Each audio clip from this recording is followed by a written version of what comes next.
Yo, what is happening?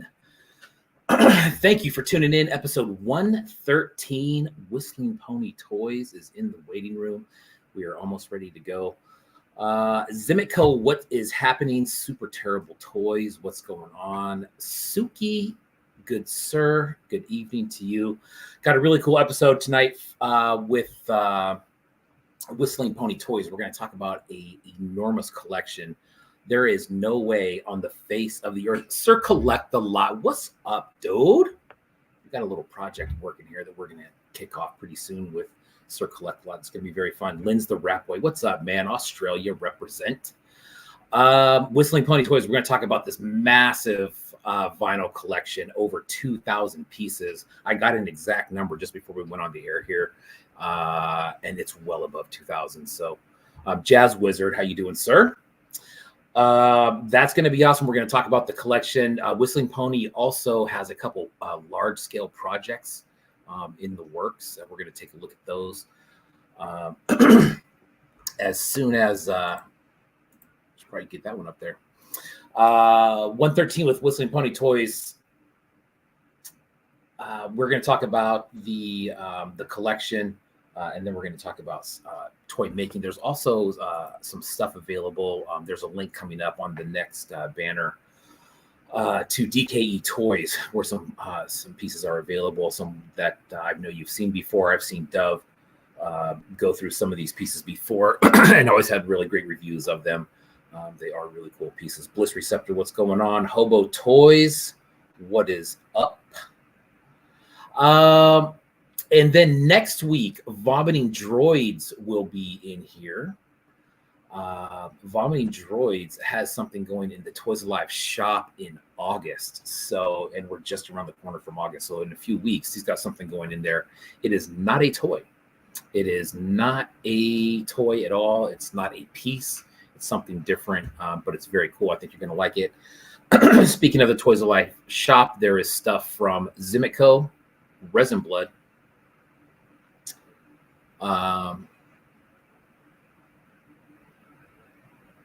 and Plastic Vomit in there. So check those out if you haven't already. There's some really cool figures. The Zimico is the vinyl piece. The Plastic Vomit is the Cyborg, Luke Skywalker, and the Demogorgon. Those are both beautiful 3.75 pieces. And then Eddie has some flies in there. Take a look at those. Those are available and ready for purchase. We will bring in Whistling Pony Toys. Thanks for tuning in again. If you are watching on the replay, it's episode 113. Episode 114 next week with Vomiting Droids. That will be fun. Acid 9 Toys, what's going on? Stormico in the house. What is up, everybody? Thanks for tuning in. We're going to bring in Whistling Pony right now, and we will get busy. We got a lot of info going on with Whistling Pony tonight. Lots of very cool stuff. So I know you guys are going to dig this. All right, Whistling Pony, here we go, my man. Hey, how you doing, sir? I'm doing good. Good. We meet again. I've got a loud cat over here, so I'm sorry. That's okay. Cats are welcome on this show. We have quite a few viewers that have been on that have cats that make appearances, so no problem there. Whereabouts are you? You are in upstate New York, correct? Syracuse. I work at Syracuse University.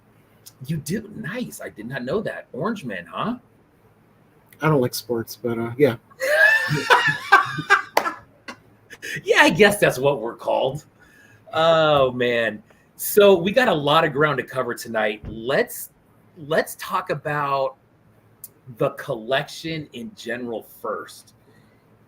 Right before we jumped on here, you gave me a number of 2,609 vinyl pieces. Correct. That's a lot of work, man. When did this monstrosity of a collection begin for you?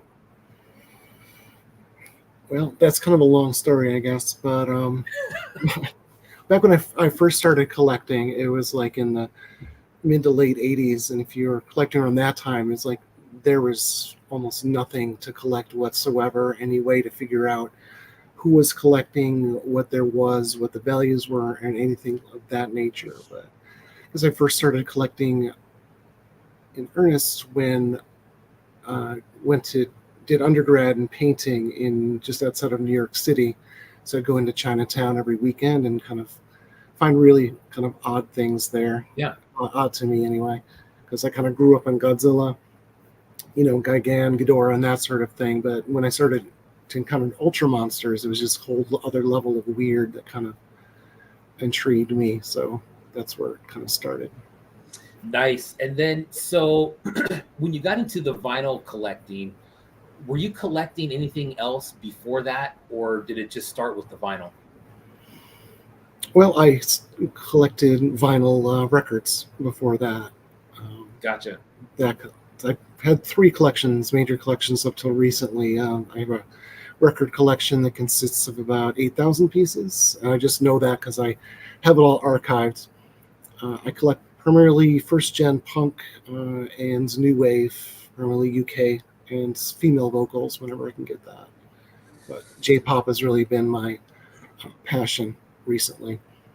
Wow. Dude, you are fitting right in here. First generation punk vinyl records.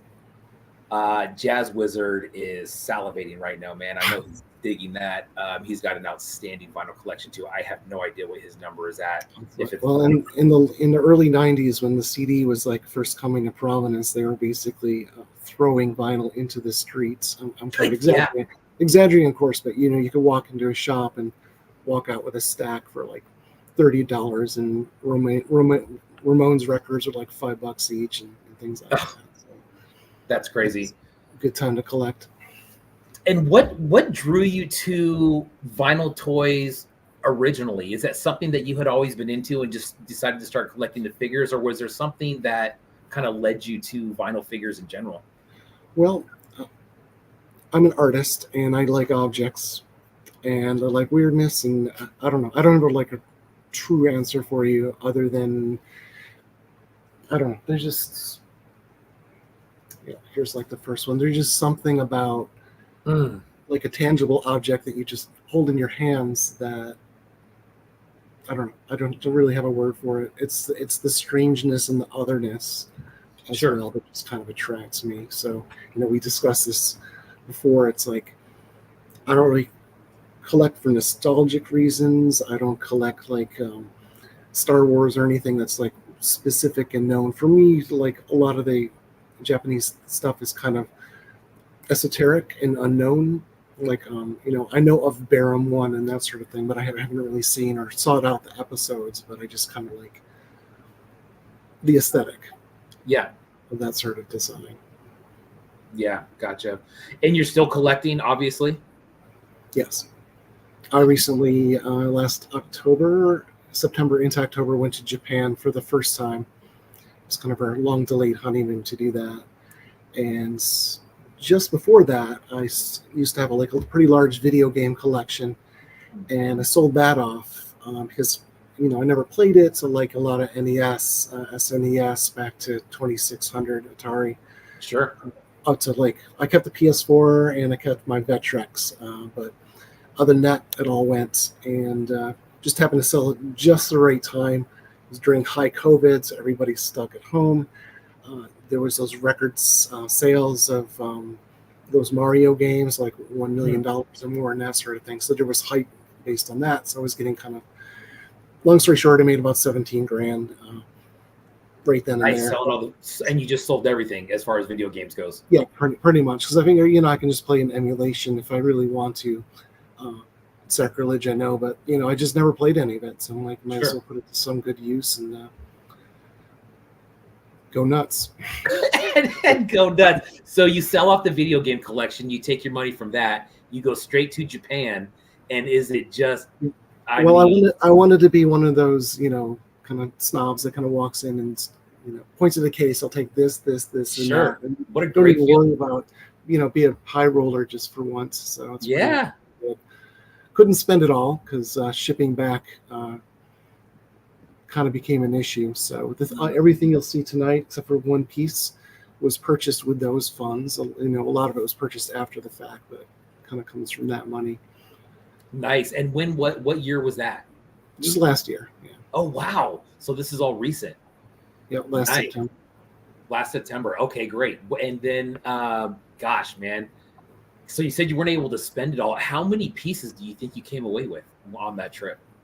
Oh, on the trip,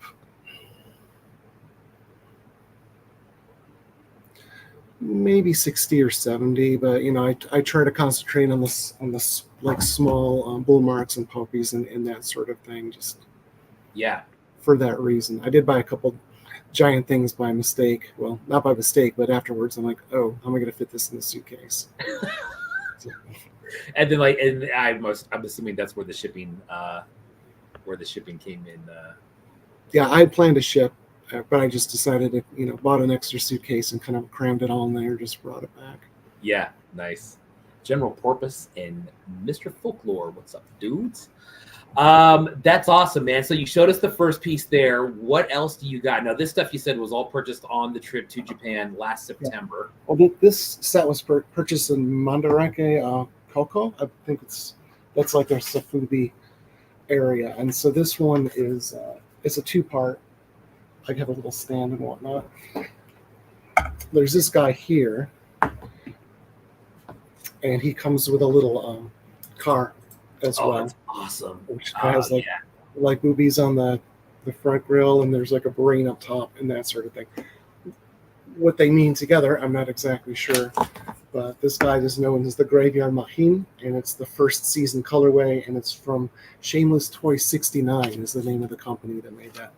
Never heard of them, but this is an example of I just kind of went with my gut and purchased kind of what I liked as far as visually speaking. I don't know if you can kind of see with this one, there's kind of some sort of like pearlescent sort of purple sheen. It's not really showing up too much, but it's kind of interesting. So nice. And when you're looking for pieces especially on a trip like that, I mean, I know that's not an everyday trip that you take, but when you're out hunting for vinyl, is there something specific that you're looking for, or is it just whatever you see that's cool, that's what it is? That second one. Shot with my gut. Nothing specific as such, just things that look cool. I'm also kind of cheap, so can't be too expensive. That being said,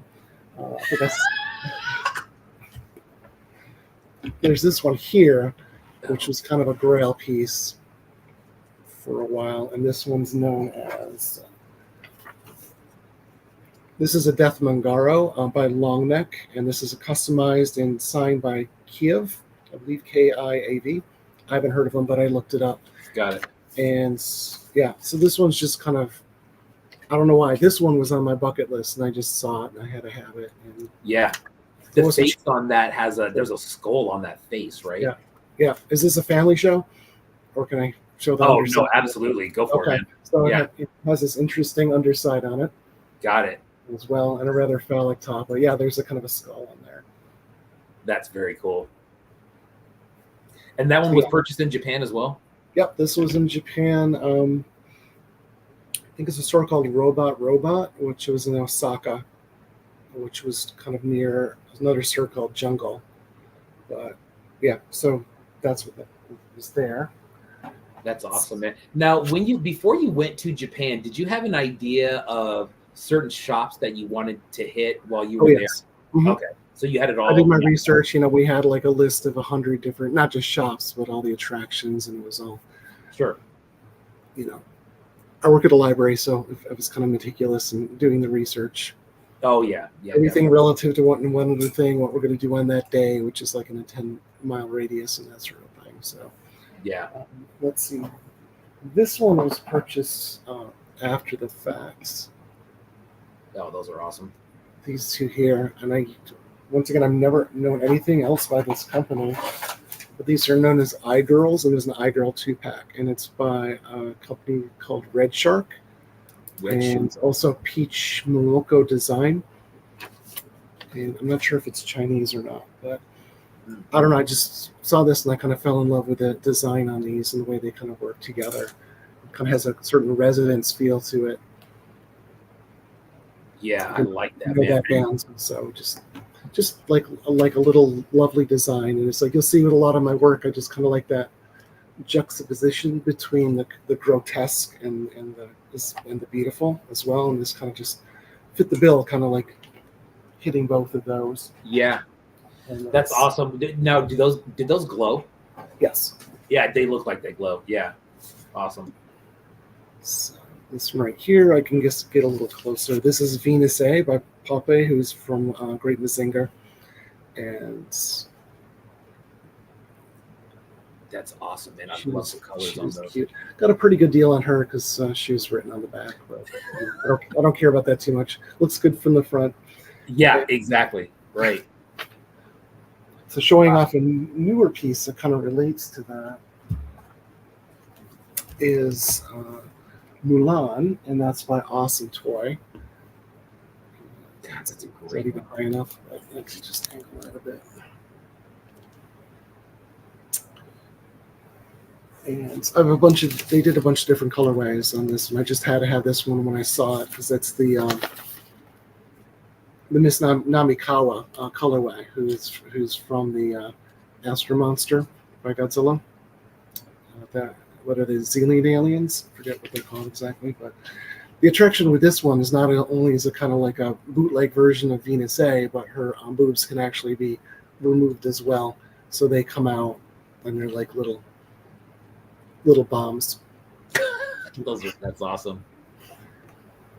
So that's a cool one.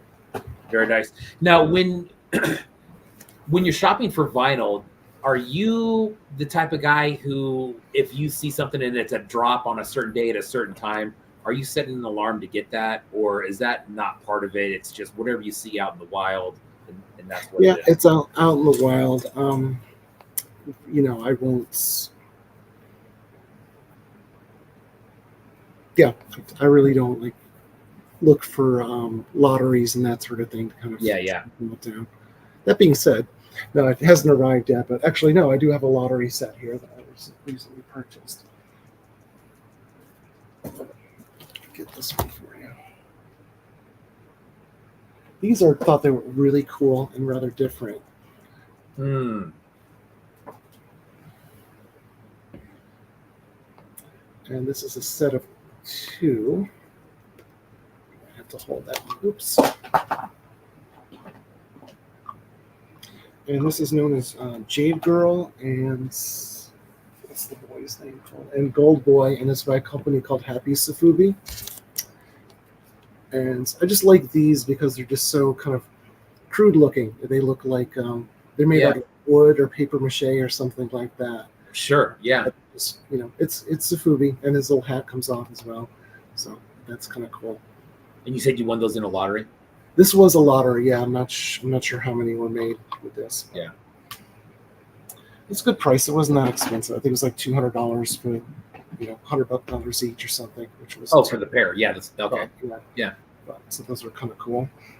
Yeah, those were great. What else? We have a lot more. So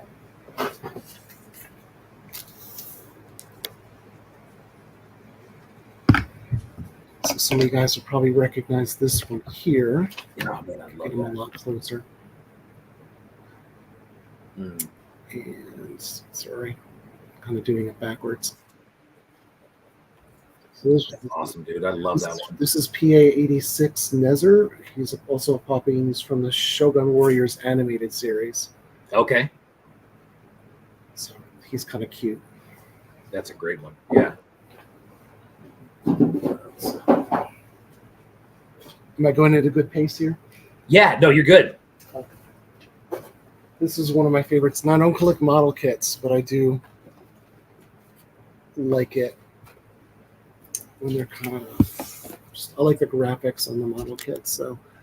That's awesome, man. I really love this one. Pick that up. And is it a model of that girl right there, No, or it's the car? It's the little car at the bottom. Is the kit itself. Nice. But her tie-in is she was a JPEP star from whenever this was made, probably like the mid '80s. So this is called the Hotshot Junior, and it's by a company called Tamiya. And this is Momomi Halko is her name, and this is like a special version 2. So I guess there was 2 different kits that she kind of didn't license, but she kind of gave her name to that, so I'm not exactly sure what the connection is, but just I don't know. How can you not love that? Yeah, very cool. And the other model kit I got in Japan was this one here. Oh man, the graphics on that thing. It's just nice. I remember this one was like rather inexpensive. This is a Mandarake that didn't have too much vinyl. They kind of specialized in model kits. And I think this is under $20. Oh wow. And it's known as Gavadon, and it's Apache, and it's by Yodel Model. So obviously it's what's his name from Ultra Q, but it's kind of an unlicensed version of that. Gotcha. Now, is any of yours? Do you ever look for vintage stuff, or is it all newer stuff? Both. Both. I try to have a mix. Yeah. Keep going back and forth here. Let's see. So Yeah, Jazz this Wizard would one's- say he would like a print of that box art. Yeah, no kidding, man. That thing was freaking awesome. This one's a little different. Just picked it up recently. Oh my God, what is that? It's a resin figure of the robot from Forbidden Planet, but it's just kind of like he's really aged and beat up, and he's got a separate clear resin shell on him as well. Who made that? This is by came in a sweet box as well. Is that Low Tech? Low Tech Studios. Dude, what? Nice. Low Tech, man, I have to get that dude on the show. I have some resin pieces by him. Dude, his boxes are great. I have some t-shirts by him that are really good.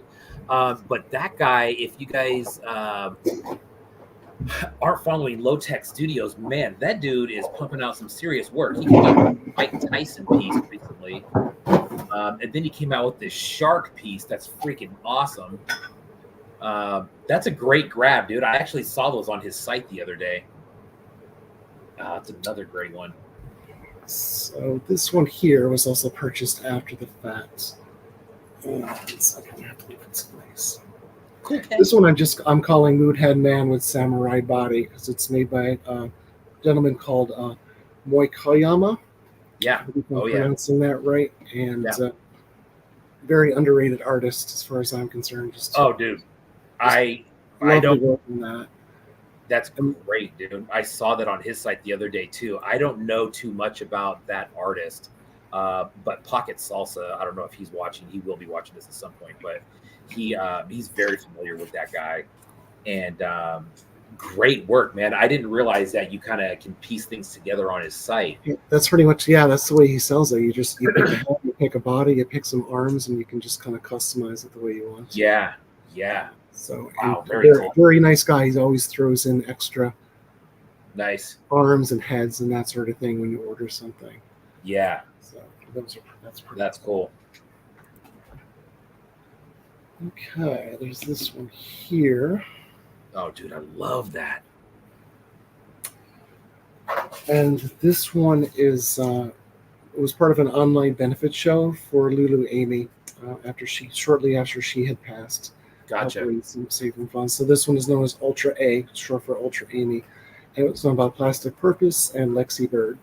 And it was a one of one, just pretty much a one-off. Oh, And wow. I just love this one because it's just primary colors and it's just so basic. Yeah, the colors are one thing, but then having that other portion of where that one came from and why, that's a great piece. And you said that's a one of one. Yep. Nice. Awesome. I love this guy here. Me too, man. Me too. This one's known as Kaka Mailman. And it's probably the most unique name for a company we'll hear about tonight. It's called Don't Cry in the Morning is the name of the company. Don't cry in the morning. You And- save that for the afternoon or evening time, not in the morning though. And I believe this is a Decon 23 exclusive, correct me? Okay.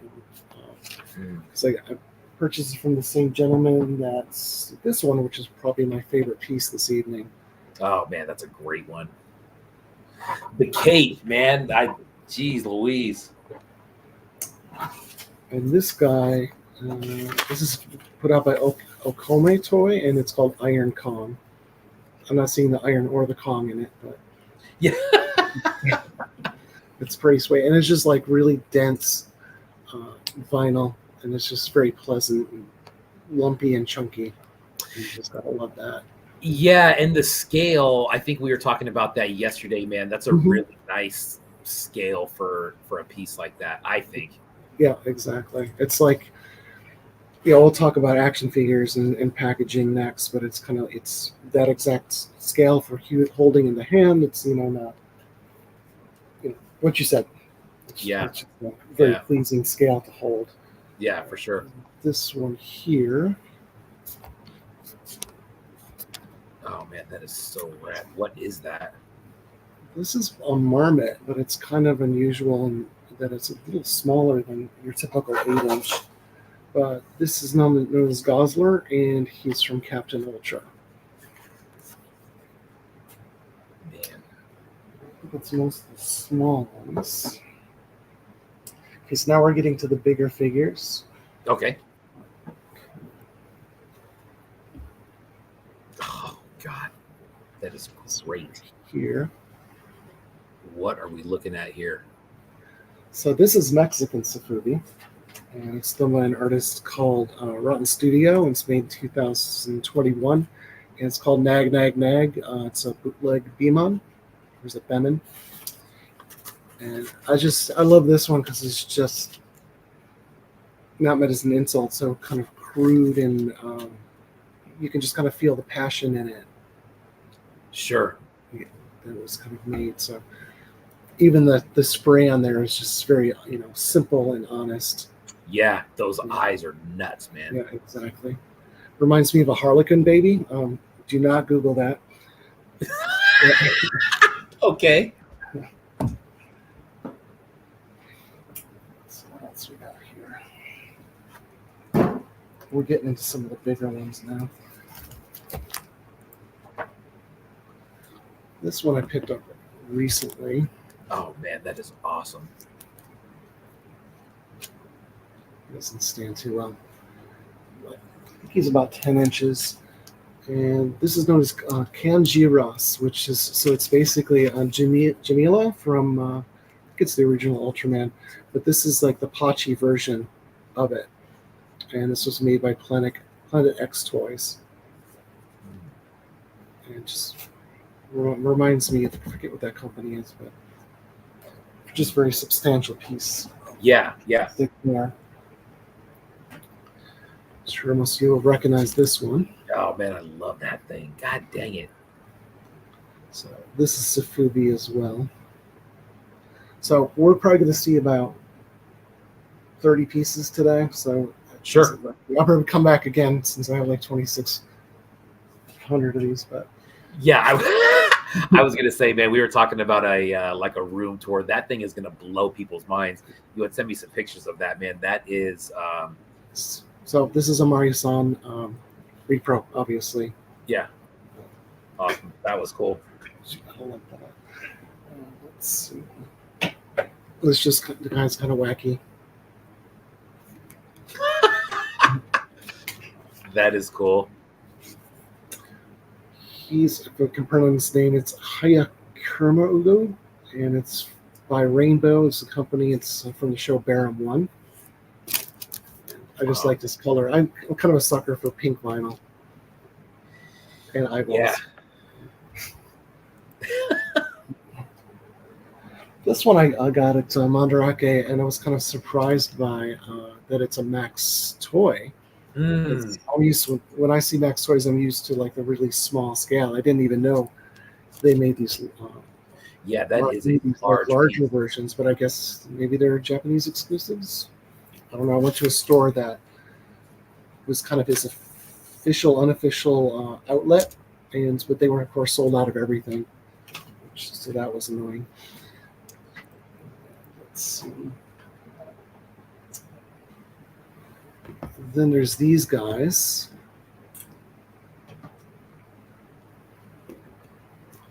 I don't know. I love this design, so whenever I find one of these, I pick it up. I just happened to find two of these when I was in Japan.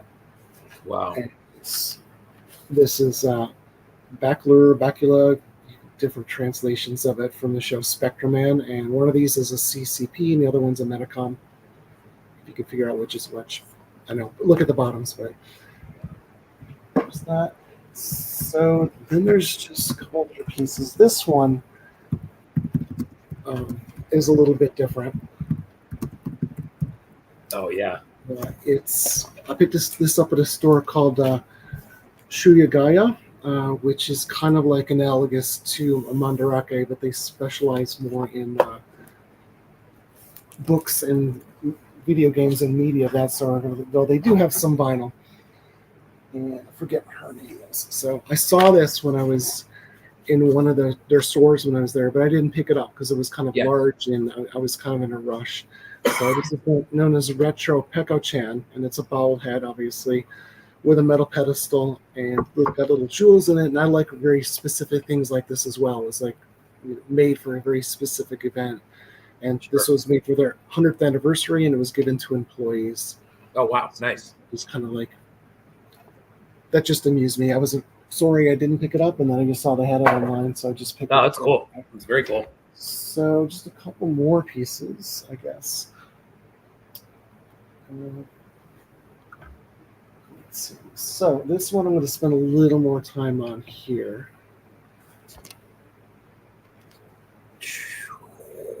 And this is made out of resin and wood. Resin and wood on that. Okay. And I think it was like a limited edition of 4 or 5. After we're done here, I'll post pictures from every single one of these, as well as the couple of artists that I'm going to talk about in a little more depth. And he may have a couple of these left. I'm not sure. But it's pretty intense. There's like wow. He actually used a skeleton from a bird, like in there. And it's quite complex, and it comes with different elements you can kind of put in here as well, such as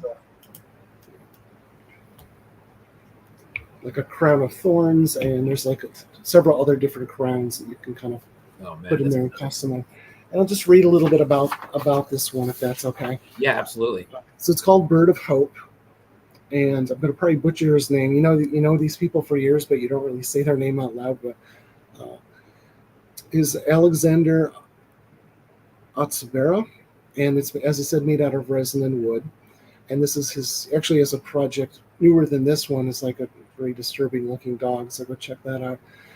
So this is an assemblage constructed of black resin and wood, standing 22 centimeters in height, or about 9 inches, with a wingspan of 7.5 inches. Typical of the artist's recent work, the piece mixes nature, sexuality, and religious iconography to great effect. With its stark monochromatic tone, it serves as a totem of horrific side of man, one nonetheless imbued with hope and the promise of a brighter future. So he's a Ukrainian artist. So he does make some rather intense stuff. And it's, once again, what's attractive to me is this kind of, not only is it a beautiful thing, but it's kind of that juxtaposition between the horrific and the beauty. And it's death, and it's black, and it's skeleton, but it's at the same time it's a bird, and it's just kind of opening its wings and kind of like a gesture. What was the name of that artist again? You got to say that. Alexander Otsubera, so Otsabera, and I will post pictures of this and like links to his stuff and that sort of thing. So this was limited to 5, and I'm not sure if he has any left or not, but this was like about at least 6 months ago that he did that. So yeah, wow. Just I can't believe he made more than one of those. This is like, to me, it's more like an art piece of art, like absolutely like a pure sculpture that you would see in a gallery or something like that. Yeah, and something, it's very delicate, so it's not something you play with or really interact with. Yeah, sure. It comes with a couple other. This one's got metal in it, and then another one here as well. It's kind of religious iconography. Sure. As well. And the other artist I wanted to speak of, she was kind enough to send this all the way from Australia, just so we could talk about it today. So, very cool. This piece here. So this is the prototype, which is 3D printed, but I actually kind of like this way. I like the kind of the sheen Sure. Yeah. Shiny. effect that it has on it. But let's see. So this one is called Slug'em, and it was made by Moss Dolls and her significant other Prawn Mouse. And the final product will be in Sofubi, and hopefully it'll be out later this year. And let's see. So it's a kaiju of a mutated Arian otter, or otherwise known as the black slug, which is a hermaphroditic invasive species in Australia that can grow up to 6 inches in length. Hmm. So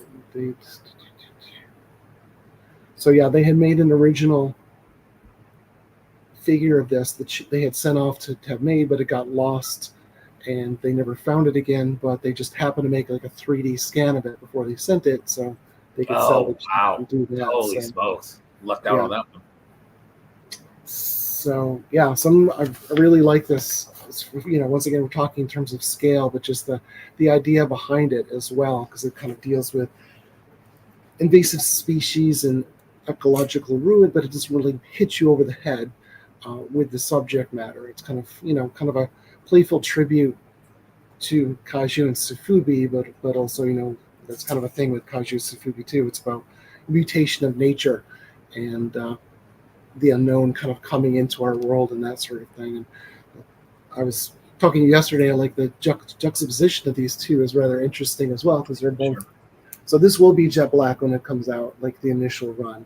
And nice. Then, so this one's obviously the back, but I just the two of them together, completely different as far as tone, but they both have to do with nature and animals kind of like expressing the human condition, which I don't know. I thought that was interesting. And speaking of that, yeah, it is, man. It is. I think and that's not just for vinyl pieces, but anytime that you can connect some sort of story to it, why it was created, or those are two great examples. Oh God, I saw those on your website. Yeah, so this is an example of the Sofubi I made, kind of speaking of nature gone wild. Sure. And these are customized by Toph. Oh yeah, Topher Toy. Yep. Love that guy. Yeah, I've worked with him for years, so we're good friends. So the story behind this is called Headless Kong and Headless Dinosaur, because I watch a lot of Ultraman, specifically. What was the most violent one? Terra was pretty violent, but you'd see, and quite often they would kind of fight the monster and they would behead them. Monster would walk a couple steps and it would just kind of fall down dead, and everybody would laugh. But I just kind of envisioned what if it didn't fall down and die, and it just kind of kept going after that, as though it's some sort of castrated monster or something like that. It couldn't see, it'd be kind of ineffectual, but it's kind of this life after death sort of thing. So if you're interested in these, let me know. I have a bunch of different colorways, like bits and pieces left over from runs. But this was the most recent run, which this set and this set as well, which is pretty much clear vinyl with the kind of iridescent plastic within it. These were part of a Japan toy drop that I did, Toy Bomb. So when I went there, we made up several of these, and I just kind of like gave them away for free. I think I gave a set to T-Base, as well as just randomly kind of put them in stores so people could find and just take them home for free. Oh, nice. And those are vinyl, you said? Yes. Wow, those are great. Yeah, they were made by Lulu Bell. Not made by, but working through Luke and Lulu Bell to make those. Sure. There is a link to that shop in Whistling Pony's bio on Instagram. There's a link tree on there with there's like a one-off that's made of turquoise with a copper sort of finish. Nice patina look on there. Cool. Okay, so that's the vinyl I have to share. Do you want to do a segue into the next part, or? Yeah, I'm going to share my screen real quick just so I can point people in the right direction to the story if you're interested in that vinyl that Whistling Ponies made. Let me share the screen real quick and we will get to Whistling Ponies online store. Here those are right here that we were just looking at. Head Horrors 2-pack.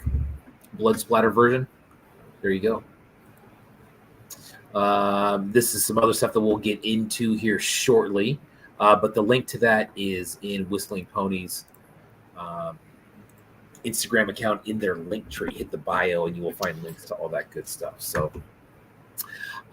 resin. Now, you are not collecting resin, or are you collecting resin?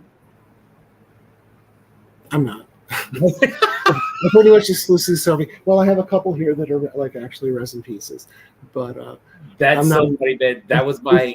If by resin you mean action figures and stuff like that, bootleg figures, and I don't collect those. Okay. All right. That was kind of my reaction when people used to ask me if I collect vinyl. I'd be like, no, but I have some, and now I'm like, I'm thinking that I kind of sort of collect vinyl. So, but resin, so you're not collecting resin, but the work that you do, that there's a lot of resin work in there. Yeah. Well, the one project is made out of resin, but we want to talk about my action figure work. It's hard to kind of launch into it. I do like a lot of assemblage and kind of abstract and that sort of thing, and I kind of have try to come from it from like an arts background. Not trying to say hoity-toity or anything like that, but if you listen to my Toys on Tap interview, I kind of talk about that sort of aesthetic a lot. But sure. So I've done painting and sculpture and that sort of thing, but I kind of hit upon this sort of thing like maybe 5, 6, 8 years ago. I did like a couple like one-off figures. I tend to specialize in the one-off. I don't like to do limited runs. Sure. Dove makes me do them. But there's just, I went through a period and I was like very depressed, and my therapist and then a friend at the same time just says, well, just make art. And I just don't make art. I have to do something with a reason. I can't do it for like therapeutic purposes or anything like that. So I just started making figures, and I did like 163 of them in as many days. So 163 figures in 163 days. And it's like, it became kind of grueling after a while. It was a passion. As I said yesterday, there's something magical about waking up, not even having the idea in your mind. Then it's, in your mind, and you completely realize it. And by the end of the day, it exists, and it just did not exist before. And there's something special about that. But with each one, I try to, some are more conceptual than others, and I just try to come at from a different angle in every case. And I can show you some of those. And then we can talk about the Jenny project after that. I just, after a while, like 163 of them, it's like I really have to kind of limit myself a little bit as far as not having to build that sort of context up every day. So that's when I kind of came up with this character. And, I call her, she's an idea to hang other ideas on. So, we'll get into that. So some of the earlier ones I did. This is probably one of the first, and I can't remember when I did it, but if I'm doing this right.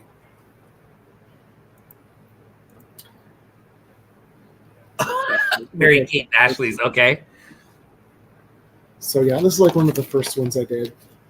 Oh wow, that is funny. Have mercy.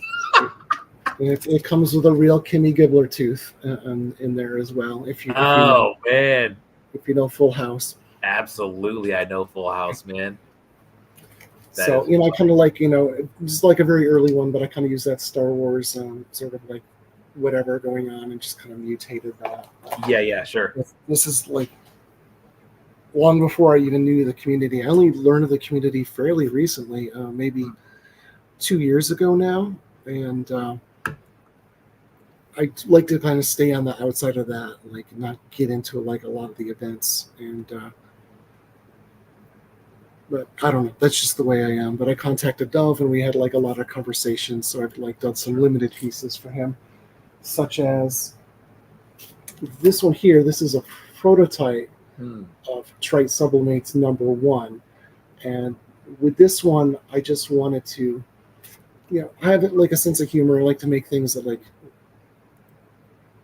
made people say like, why the hell does this even exist? But I kind of wanted to strip down, what the action figure was, and in terms of like something being like within the shell. So like one is the most banal thing I could think of, which was just kind of a wadded up piece of paper. And then the art itself is pretty much the wadded up piece of paper that's slightly unwadded to kind of take a photograph of that. And so this is kind of like an action figure, but not an action figure. It's kind of has Right. the form and the spirit of it without actually being, and it's trash. But if you purchase one, I think there's still a couple available, and there's a whole series of I came up with. I did like first one was paper, wood, plastic. So just very kind of base elemental sort of things, but it's more about the conceptual idea than the product itself. That being said, I kind of take pride in what I do. And if it's something very base like that and very simple and minimal, it kind of has to be perfect in terms of like execution, like just the cleanliness and everything being just so in order to kind of pull off that sort of thing. Here's another one. So Lisa said it like did a bunch of those in that vein, which I kind of won't get into. We talked about the Madonna's True Blue cassette that's bisected in half and put within the package to fit within the package, and that's pretty much the exact title, and the exact title appears on the front to say exactly what it is.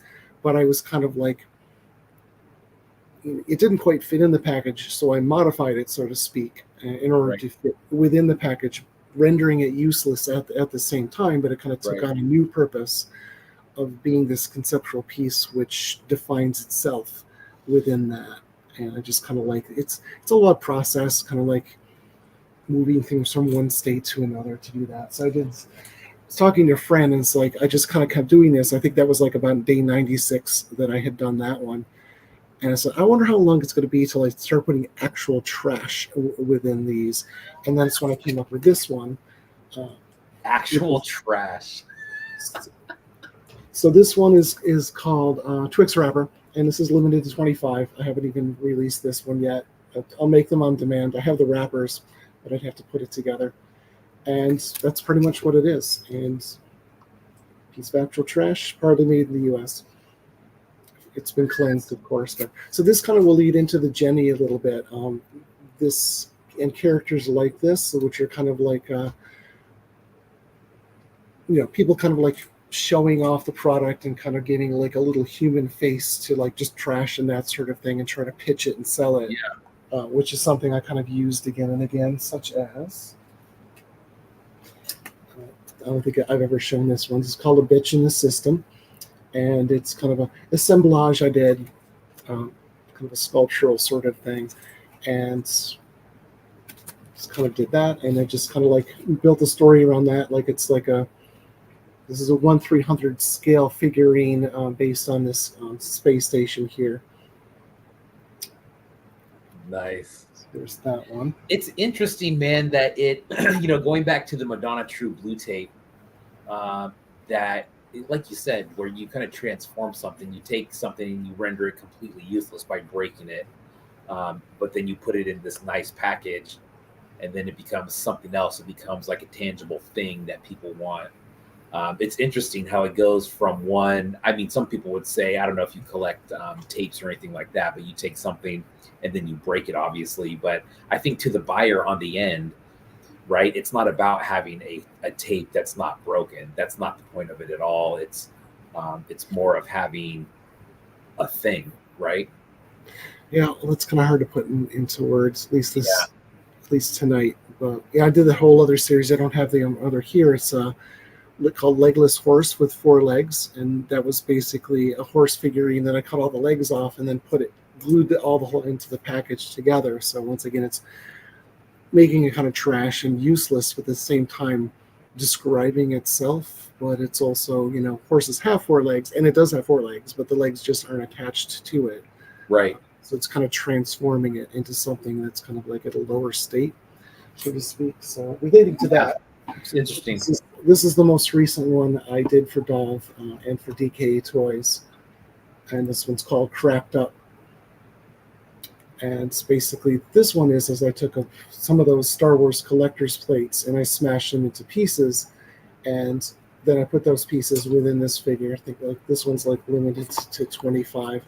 So they're all kind of mounted on acrylic panels, and I'm getting you, aesthetically pleasing shapes as far as that go, and you can Sure. and actually tell what part of the play it was, and Right. which figure it is. But we can talk about Marcel Duchamp, and I call this like a ready-made artifacts. And if you know Duchamp, it's kind of like the urinal. And what he would call a ready-made is things that existed and were made by man out in culture, what we know as pop culture later in the 60s. And it's the context by switching it, just from in a bathroom or a store into the gallery.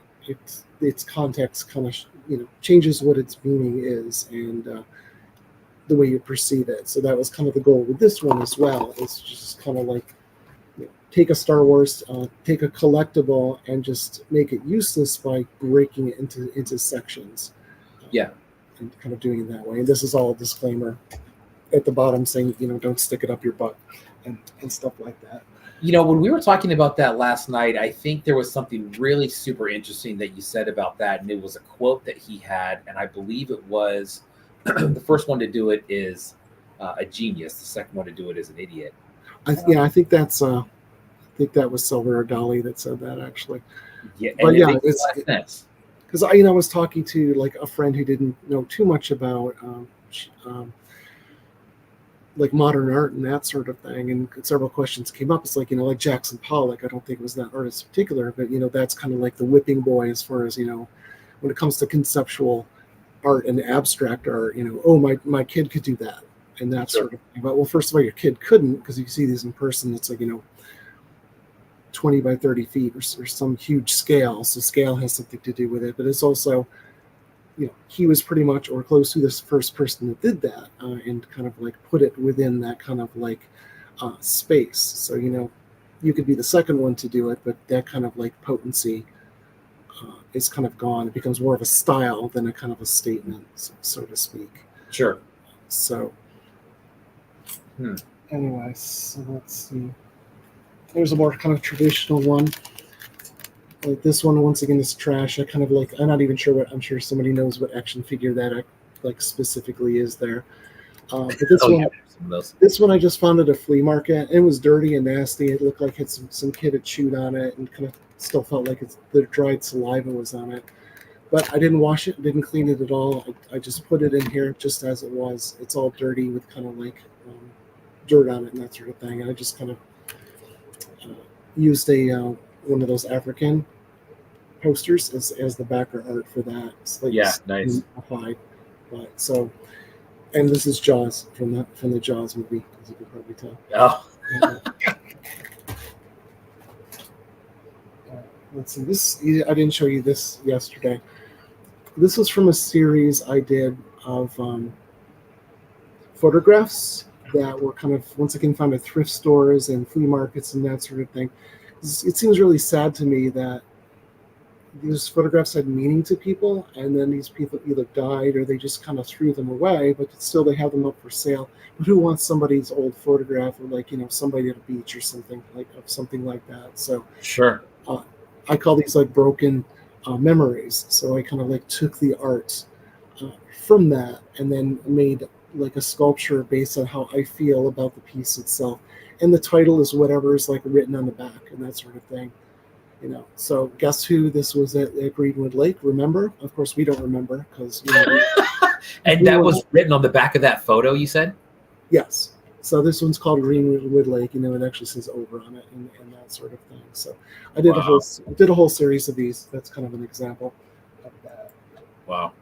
And I'll show you. This is probably the most minimalist one I've done, and this one was done fairly recently.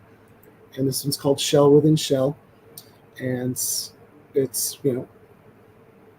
a package, and within that is let's see if it is an eggshell that I just kind of blew out, and then I crushed it by putting it in the package. So it was the act of like the Madonna's True Blue, of transforming it and destroying it by kind of making it conform to within the product itself.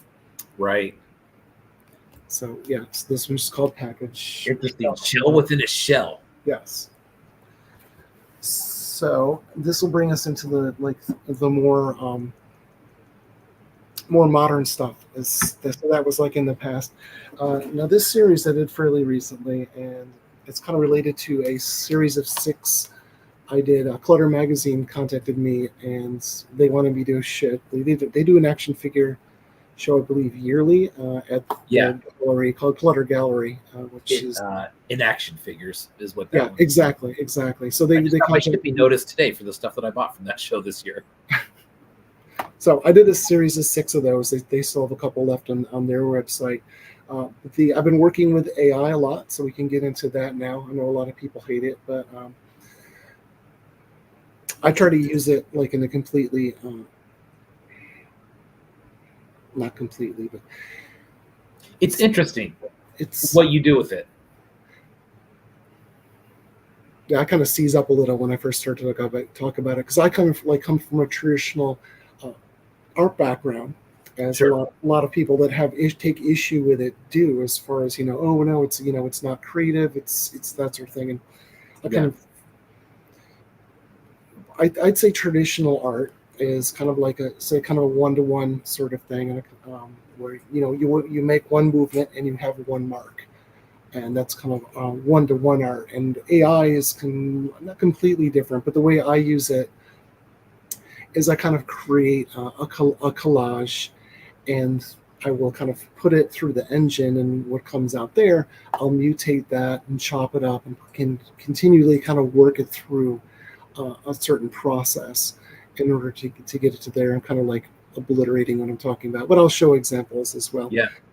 So after the Jenny's project, I did this project called the 26 Aliens Project. There's 26 because I wanted to have one per letter. So I did 26 of these in about 13 days, so about 2 a day.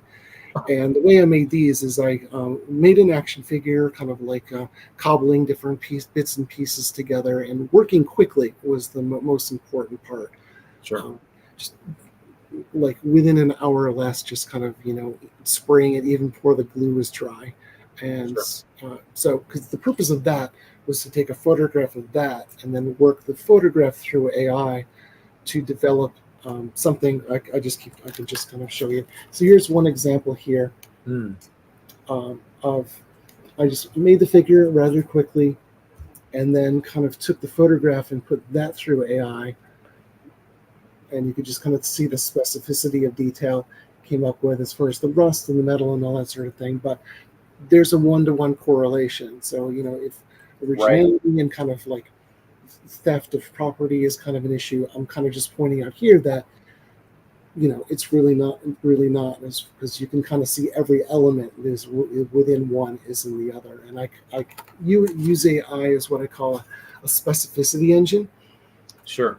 Let's kind of use an analogy. Say you're making like a still life, and you have like a basketball, a banana, a clock, or something like that, and using that sort of engine is like taking rubber or something like that and kind of stretching it and putting over the existing form. So the intent is there, but you're kind of changing the patina or something like that. So, but I use it more in the process of like, all right, you do that, and what is pumped out is like another sculpture, which you work and chop, and then kind of continue to kind of work that up. So this kind of hard for me to talk about because I don't have a lot of words for it myself. I used to get really offended, I guess I still am, when people post things about really overarching statements like AI in red, and there's a big old cross through it, and I hate AR, and that sort of thing. It's just very reactionary,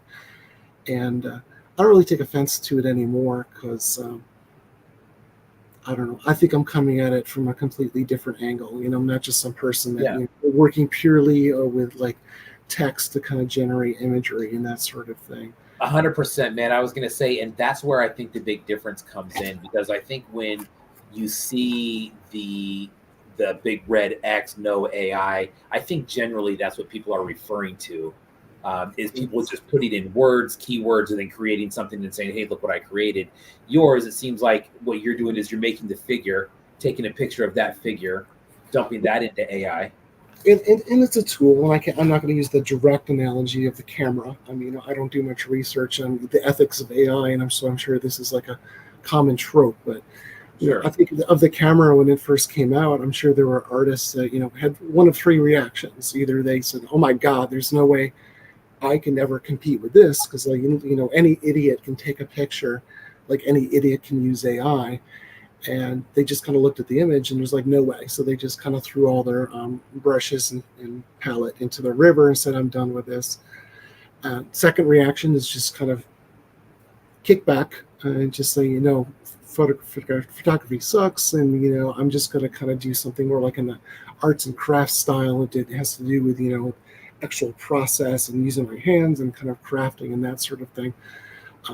I'm generalizing, and so this is not a direct analogy, as I said. Then there's the third type, which I'm just more interested in, is like, they saw photography, they saw the camera, and of course artists such as Man Ray and other surrealists and whatnot would kind of use that as their medium. But I'm thinking the artists that saw that and said, I just saw it pop up, but Oh yeah, he was Dirty Yeti was saying the difference is that you're actually creating something tangible from creativity and then feeding that back into AI. yes, 100% agree. Yeah, I was exactly. already put that in thing, but So yeah, I think of those artists that saw photographs and they're like, okay, so I no longer have to represent the world the way it is because there's something that can kind of do it for me. So I'm free to kind of explore these other avenues, and I feel that is where a lot of these what I call isms came from. Impressionism, surrealism, Dadaism, and that sort of thing, which I think that either wouldn't exist or would have been a lot further along the line as far as fine arts, if you want to call that, would have developed. But as I said, I'm no longer limited. Not that I was before, but I could see the world in a completely different way now, and I can kind of deal more with the mystical and the subconscious and that sort of thing. And I don't have to use local color, which means if this tree is green, I have to do it green. I can use arbitrary. I'm sure you've look at the work of like Fauvist and that sort of thing, and Impressionism, which just kind of like goes off the rails in terms of what what color is being used and things. I'm kind of getting off topic, but in another point, we kind of talked about the dog show sort of thing, and this is why I don't really take offense to it, because we really don't have the language yet. It's like the nuance sort of thing. It's like everything's AI. It's like there's so much nuance in that. And it's in Photoshop now. You can use it to like edit that. My wife works for a multinational company designing user interface for the medical industry, and they use that in order to kind of like streamline their product and kind of like look at how all the flows go before they actually bother to commit to a particular design. So there's ethical ways to do that, but that's a concern to me. But anyway, the dog show, we're kind of like going to the dog show now and pointing at this and saying dog, dog, dog, dog, dog. So there's really no nuance. It's a AI, AI, AI. It's more like we have a beagle over here and a Great Dane over there and that sort of thing. And I think that's why I don't take offense to it anymore when somebody sees, oh, AI sucks. I really don't think they're, maybe they are, but talking about my work as such, because I'm kind of working, I'm doing a Dachshund when they're actually talking about like a Schnauzer. Not to run with that analogy too much. Sure. So anyway, and here's just one last example of that. This one's kind of cute. So you did 26 different ones, and these are all one-offs, correct? Well, all one-offs. You can see here, her head is just made from a Ken Barbie shoe. So I just kind of assembled that out of just like a lot of different parts, and then I just kind of sympathetically kind of worked that up, and I just love all the detail that kind of came up with that form as well. So the point of these is to kind of, I kind of think, I'm a little bit older, so I kind of grew up with the first wave of Star Wars. So I had all the 12 backs and that sort of thing. And they're very crude figures. It's just like, Darth Vader is kind of represented by a lump of plastic.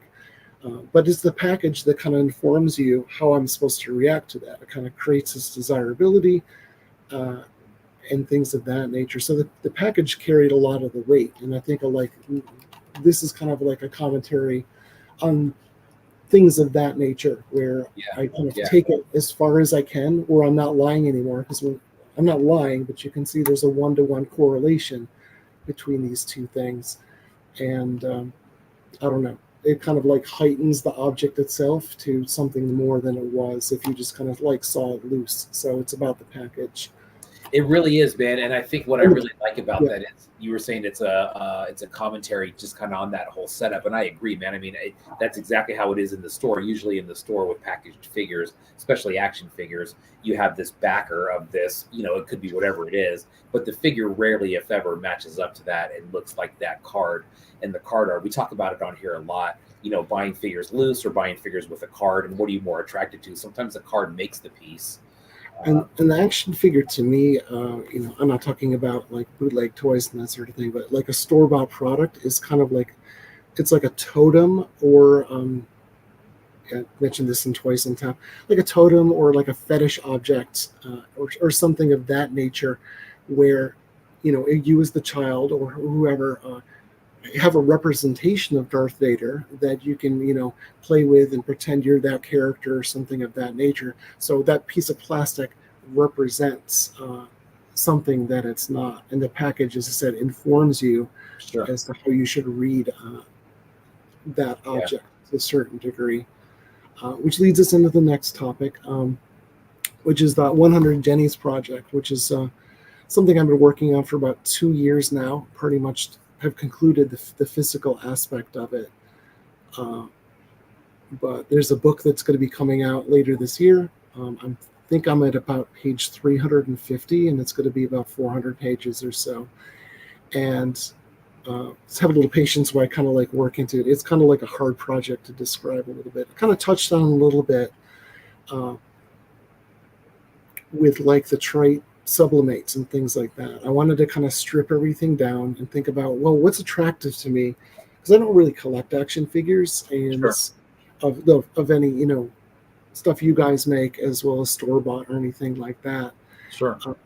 But what is it that kind of resonates with me? And it's kind of comes to scale, as you said, something you can kind of hold in your hand. It's not too big, and it's just kind of like bite size, I guess. So you can speak. Oh, here's another one I didn't show. The enemy of Earth deploy largest killing hawks ever seen, with many to die and strongest complex in all the world. And it's just like a little guy with a couple of they're not even hawks, they're just like ostriches. Yeah. So, you know, it's just kind of like a bite size thing you can carry, but it kind of has that. And I posted this on Instagram, this kind of like perfect triangle of like expression, because you have text, you have image, and you have objects, all three in one, and they all kind of dance and play together. And, you know, what other kind of art form, maybe somebody else knows, can you have something like in this scale that kind of like hits all three of those kind of things at the same time? And, you know, I kind of think in terms of piece I've made so far. Well, I'm getting to that. So, you know, it's those three things kind of like dancing together that attracts me. And this next project I made, I kind of intended for the gallery, not for the collector as such. And so I don't call them their product. They simulate products without being products, but at the same time they are products, I guess.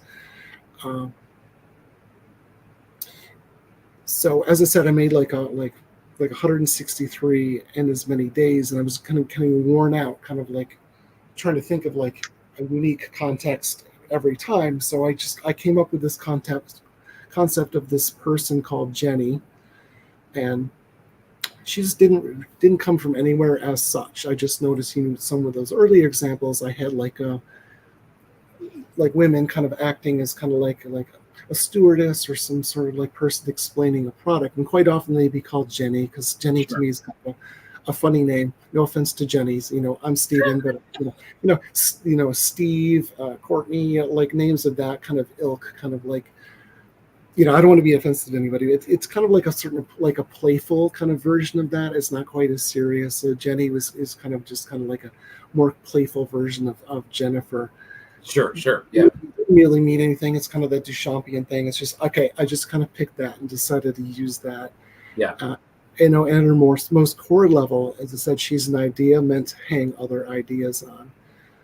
But she's also a person with like certain traits to her. But it's called the 100 Jennies Project because I kind of want to explore within these 100 figures. So there's like 100 of them, different aspects of this person called Jenny. But she's 100 different Jennies at the same time. As well. But there's like a lot of different sub themes going on. When I first started the project, I did not use AI at all. And I just started to kind of tinker with it, in the way we all do when we kind of first start out. Don't pull that up, please. Okay. People can go to it and look at it, but I don't want to overwhelm. I just kind of want to like get into that a little bit. Okay. But then I started tinkering with it, and as we, all do, kind of like experiment a little bit, maybe feel guilty if we're an artist, kind of just push it away and say, like you take a picture with the camera, it's like, oh my God, this is kind of like amazing and overwhelming, but at the same time, I don't have any control over this, and it's not me, it's the creativity of whoever designed this, and so it's not really me. I could do like kittens in a boat or something like that, and it gives me something amazing, but I kind of fight against that, so I don't use what is the most popular one. I just even forget the name of it right now. Midjourney. I use like a really cheap and nasty version that's free because I want to have more control over this kind of like crude sort of thing that I'm making. And I think we're like at a kind of a crossroads here. It's like a lot of people make fun of AI, just like nervous titters. It's like, oh, look, it has an extra finger, or this arm doesn't look right, or something like that. Yeah. I think it's always going to be that way.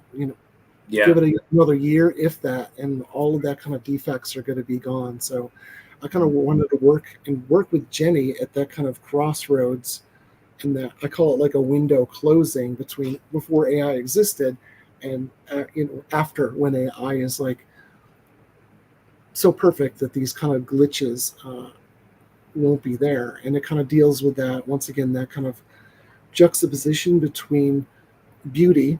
Jenny's quite often beautiful, but at the same time, this kind of grotesque, such as like the eyeball girl and that sort of thing. There's kind of a femininity and beauty about it, but she's either beautiful on the outside and kind of rotten on the inside, or rotten on the outside, and kind of she has beauty within her as well. But it deals with a lot of other themes. I try to kind of keep it simple to a certain degree. Mask and masking come up a lot because it has to do with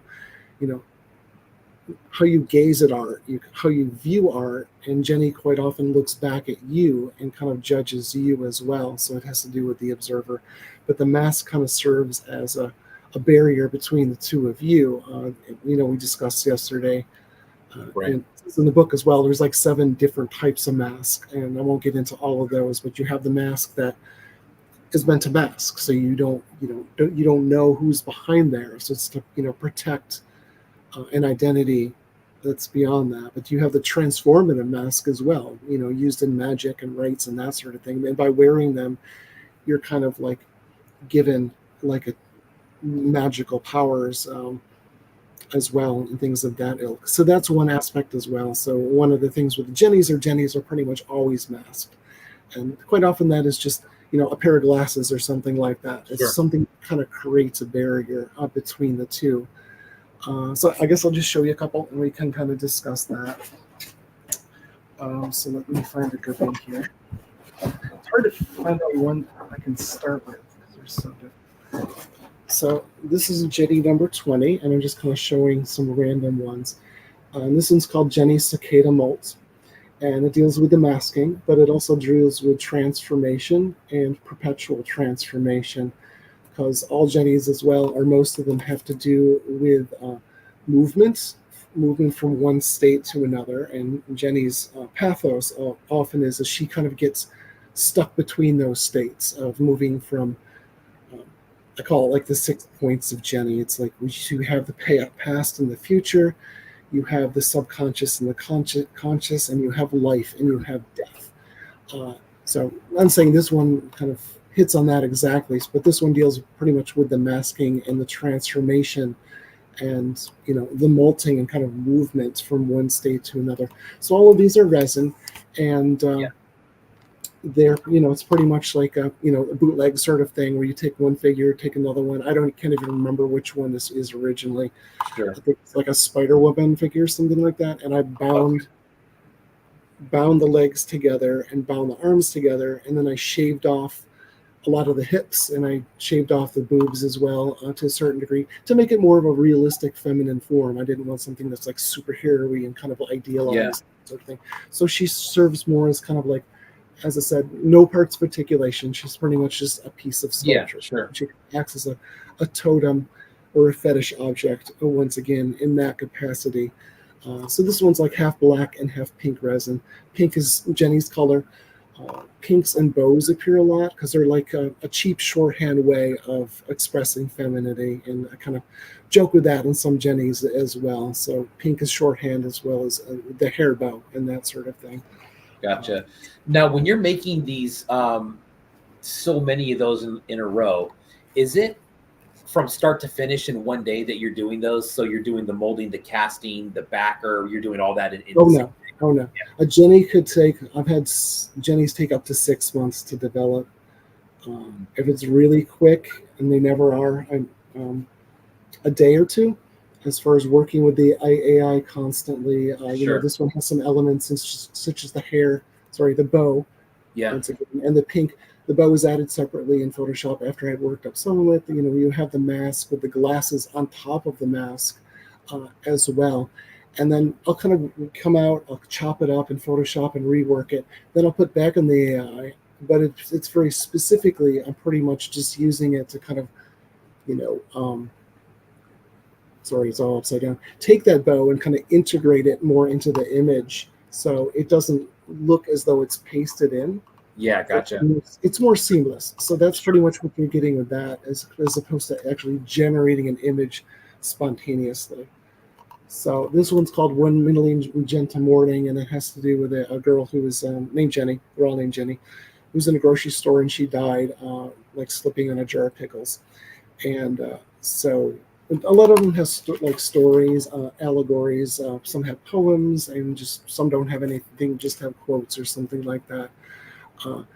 But so this one, she's like she's between life and death now. She has died, but she's not moved on to her next place. But you can kind of see her back has been somewhat damaged as far as falling on her back or whatnot. So I'm not saying it's an actual literally what this would look like, but it kind of represents this sort of stigmata of signifying her death.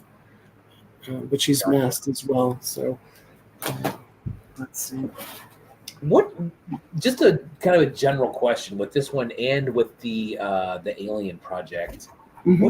what do you plan to do with all of those? They're not for sale, correct? They are for sale if Okay. you want to. The Jenny project, I'm still looking for a venue. I'd love to show that, but 100 of them all at once. I think I worked it out. It takes up some ungodly amount of Oh yeah, wall no space, kidding, like for sure. 500 feet, I think, of continuous wall space to show that. But that is the goal.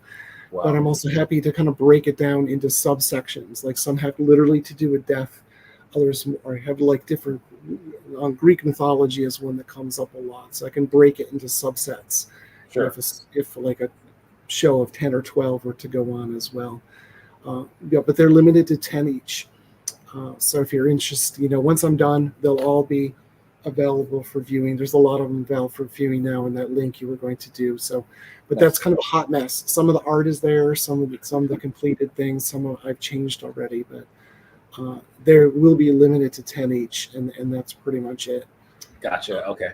So I don't know. That's just an arbitrary number came up with just to kind of make it that way. So this one's rather conceptual as well. It deals with Duchamp, and it's called Jenny Made instead of a Ready Made, which it's also called Her Network of Stoppages. Now, if you know Duchamp, and he did a piece called Network of Stoppages, and the way he made that is he took a length of yarn, which I believe is 1 meter, and he repeatedly dropped it onto a plank of wood. And I'm kind of paraphrasing. I'm sure somebody will look it up, and it's not exactly that way. But the point was, is wherever that yarn would fall down, that's where it stopped. And the piece was a bunch of these stoppages, so to speak, which are kind of built up into this abstract form, but it's not really abstract because it's kind of almost a scientific sort of like observation of where these things came to rest. But chance has a lot to do with it. Chance has a lot to do with Jenny as well. AI has a lot to do with chance because you never know exactly what you're going to get. Sure. But it's kind of working towards that. So this one here, it's pretty basic, Jenny. I forget what type of mask this is. This is what I would call a barrier mask, in that that's kind of a device used in this series where, it's not something she wears, but it's something between the two of us. And what this one is I think I'm probably doing it wrong. It's actually Duchamp's piece network of stoppages, where I cut out all the stoppages and then put that through AI to kind of like develop this sort of thing. And I just really like what it did, as far as it almost looks like cut paper or felt or something like that. Yeah, right. The marker done on it, and to put those little jewels there, very specific points as well. Right. So I don't know. That's a very kind of generic Jenny, but it's not about her. This is about a process, and all these have to do with process as well, which sounds kind of ironic, using AI, which is this, this instantaneous thing typically, but a lot of them have to do with crafting and reforming and things of that nature. So this one kind of deals with the ready-made and that sort of thing. And this particular Jenny, they're all the same Jenny. I'll say it right now. It's pretty much the same figure 100 times. They just kind of just vary in terms of color and form, and kind of like this one is clear with some like gold accents on it. And nice. Sort of thing. So it's working. I'll do the art, and then Jenny's kind of an afterthought, the figure, but it's supposed to be that way because it's not about the Darth Vader action figure. In this case, it's about this particular form in the visual art itself, but the figure is there to kind of serve the purpose of kind of being a product, kind of justifies existence in that way. So we have this one here, which is called It's a Product. It's a product. Yeah. And this is Jenny number 84. And it just kind of, the text kind of deals with things we've been talking about today. Sure. As that goes, that kind of worked her up in this kind of like really plasticky sort of thing. So Jenny's really don't have this particular form. This right here I should take that back. I came up with a concept called Jenny Prime, and this pretty much is Jenny Prime. She wears glasses. She's kind of prissy. She's blonde, has her hair in a ponytail, blue eyes, and that sort of thing. So it's kind of a takeoff on Barbie, but not exactly. Yeah. And I just wanted the Prime to kind of represent all of the Jennies, be a spokesperson for all of these sort of things. So she'll appear again and again throughout as well. And so let me know when I'm going too far. No, you're good. So as I said, the book will probably be about 400 or 450 pages, and shows each of the Jennies, goes through it, and it's pretty much, as I said, it's a project. So the book is my findings. It kind of talks about process a lot, and I show examples of going from one state to another, but I also talk about what this Jenny means in a larger context. And I just wanted to have the art. In some cases, this one's quite lovely, I thought. And to kind of showcase the art as well behind it. And this one's called The Belle Who Could Bounce Light. And she's got more of a complex story, and it's kind of a science fiction one, which I won't get into, but maybe I'll get into a little bit. So this particular Jenny, she lives in the year, 2122. This is kind of after there was kind of like the ecological collapse and other collapses like that, and basically the world's all messed up. And we have a decision to make. We can either work on fixing the environment, or we can change ourselves in order to fit this environment in order to survive. And since it's easier to just kind of mutate our genes and kind of work through that, this society of people came into being, and they communicate primarily through chromatophores, which are kind of those cells like in squid and that sort of thing. So their body is like the language is expressed visually across their surface. And they don't speak because it's kind of like, you know, there's a caste system. So she's like from like one of the, like, you can see she's rather prissy. So she's like one of the upper castes. I mean, there's still people like us. We're basically homeless people and that sort of thing, which still wear clothes and kind of like talk through our mouths. She doesn't talk through her mouth as such. I won't get into the whole thing with that. But the reason she's called the bell who could bounce light is the chromatophores are kind of like a service, like cable or the phone or something like that, where you have to pay for order them to be like a monthly service. And if you fail to pay your bill, they pretty much just turn it off, and all the chromatophores go deep into the system. So this story, which is all the stories are rather short, about 400 words, talks about she's like on her way to a job interview, but she has no way to really communicate because she never learned how to speak using English or any sort of language that uses the mouth, and so she's completely on mute, so to speak. But she has a lot of hubris, so she like refuses to do that. But her peers don't even see her, and she takes the bus or something analogous to that. And since she has no way to express herself, she does not even exist to them. So most Jennies kind of have that pathos. Either they're kind of sassy or their hubris kind of brings them down. But it's, you know, it's about communication and things of that nature. But I know I can go all night about these, but there's the fracturing mask. And once again, this has to do with masking, obviously. Very few Jennies have to do with technology, since these are portraits. I don't have any animals in them, invertebrates. Technology really isn't part of this because it's more about the human condition in that nature. This is a little different in that this kind of the story is kind of like a memo to her supervisor, because they came up with this mask, which is kind of a device in this lab in order to kind of peer, because it's all about Jenny kind of viewing into other places. So AI is the same way. It's about a different way to kind of express herself that didn't exist before. But anyway, they use this mask to kind of peer into another dimension, but it kind of makes a fracture in our dimension. And that's before the story. But basically, she's writing a memo to her boss. It's like, you know, this is like the third time that I've sent you like a message about this, but, you know, we kind of have a situation down here. So I guess the fracture is like slowly spreading. So it's kind of a humorous thing, but it's just has to do with kind of like, once again, the hubris of like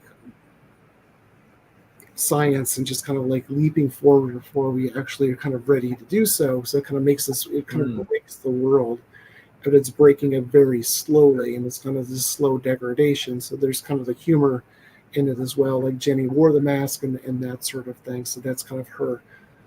They're not always about her per se, but it's kind of like changing, you know, like the 163, maybe I keep changing the number, figures every day. Cool stuff. Every day it's kind of like a different context. So every Jenny's kind of a different expression, either of the human condition or the condition in which she lives, such as the bell who could bounce light. It kind of like explores how that society is similar to ours. And Jenny is just, you know, she's a known, you know, after a while you just kind of know this is the thing that other ideas are hung on. So this allows me to kind of like, as the viewer and the experiencer, kind of move into that that much quicker. Why 163? I just got worn out by that. Now, did you plan and say, okay, I'm going to do 2 more and then I'm done? Or did day 164 come and you're like, not today? I'm like, you know, I just kind of stepped back for a week, and then that's when I came up with the Jenny idea. And I said, well, there's going to be 100 of them, because it was a nice round number to do that. So here's number 63, and it's called 8675309. And if you know your new wave music at all, there's a song called Tommy Two Tone called 8675309, also known as Jenny Jenny. So I kind of use that as my starting point here. Now, this particular Jenny, if you know the song, it's kind of like they seem to have a lot of stalker songs in the 1980s. So this one is about this guy that kind of pines after this woman he doesn't even know. Right. And he manages to find her number, like scrawled on a bathroom stall. And he says he's kind of like hemming and hawing at whether he should contact her or not. It sounds really sleazy when you kind of say it that way. So I just kind of envision Jenny, if she was this person, who's kind of this like succubus sort of character, not quite human, but also human. And what if she went around and she was the person writing 8675309 everywhere? So she could kind of like lure people back and kind of feed her broods, so to speak. So make her sound like a monster, but towards the end, it's kind of like a redemption in that she's kind of feeding her young after kind of the very sleaziest part of humanity. So in a sense, she's kind of like cleaning up in his way. But this is a short story, and the mantra is 8675309, and she's kind of like almost like an insect sort of thing, and just kind of like scribbling and writing that everywhere. Yeah, I know that. Yeah, that's great that they did that. You know what, man? There's in Vallejo, California, which is just probably 15 to 20 minutes away from me. There actually is that number as well. I remember growing up and people calling that number. And I'm sure a bunch of different area codes actually have that phone number. But there was a specific one. And I think they ended up turning it off after a while, but it's always funny when those come up. So this was called 9 Words Spoken Backwards Even. And it's a lot of these have to, I love surrealism, so it kind of deals with that. And it's like, how can I get these like looks kind of going out of this? Once again, using AI, and I think hopefully you're seeing all these different Jennies, stylistically, they're kind of coming at it from a different angle. Right. As far as like depiction and that sort of thing. So with this one, you can see she's kind of doesn't even have a face, so that's kind of her mask. And there's kind of like a sideways kind of skull in there as well. Yeah. And the story in the back of this one is called abstract synopsis called Echoes of Nine, Unveiling the Politics of Language and Its Role in Reality Construction Through Hallucinogenics, written by Jenny Hanover in Princeton University, 1923. So basically, this is the abstract to a lecture that this particular Jenny gave in 1923. So it deals with surrealism as well as hallucinogenics, and once again, moving from one state to another into worlds that are unseen, and things of that ilk. So that was a fun one to do. There, I just have a couple more if you want. Yeah, no, that's certainly all 100. I think we're like about through 10 out of the 100. So this one's called Jenny XX, and it's kind of hard to talk about this one right now, but yeah, if you've heard like pennies in a dead man's eyes and that sort of thing, so it kind of deals once again like I won't get into this one. It's a little bit. Gotcha. This one's a haiku. It's called Crimson X's Traverse Teshnor. I can't even pronounce it, but so I won't. Getting a little bit. So that's all those Jennies I have. The Jenny 100 project ended because I stopped at 100. I'm still fiddling with them, and as I said, I'm working on the book to do that. So I'm not sure the price point on the book, but I'm not going to sell it much above cost because it's more important to me to kind of get it out there to you guys and kind of like share that. But it also comes with Jenny 101, which is a special. There's 100 Jenny's project, the book, the figure. So that's kind of, it comes free with that as well. But there's Jenny's beyond that. Like, as I said, I went to Japan and I did a series called Japan Jenny. And this one was just, not for sale or anything like that. I made up 10 of them and I just either gave them away or just kind of like put them in weird spots, like in Osaka and Tokyo. And this one, Nostals, who actually did the slug figure, she actually found one in Akihabara, and that's how we met. Oh, wow. That way, so that was kind of cool. So this was unusual in that you can do it in 4 different ways or more. So we have like stereotypically kind of 4 different versions of Japan pop culture and that sort of thing. So this is Kawaii Jenny, so like a cute one. This one's, I believe, Sofubi Jenny or something close to it, which is kind of close to It's a Product, where she's made out of plastic. Oh, gotcha. Yeah. Sort of thing. Robo Jenny, of course. And this is Mahim Jenny, who's kind of like a monster. She's probably the cutest one. And a backer as well, which basically says, welcome to it. You found this, enjoy it. And then the same thing pretty much in Japanese on the other side. Oh, wow. Very Now, cool. there is a Jenny doll, which is kind of analogous to Barbie, who is in Japan. So when I gave a couple of these away, they went, "Oh, Jenny," as though they thought it was that Jenny. But it's like that's kind of an expression. So one of her catchphrases is "Jenny is another yourself." So I thought, well, that's great. It works for the project as well. So I just kind of used that on that package as well. And another post Jenny one is this one's called Jenny Bent a Spoon. And it's called Jenny Bent a Spoon.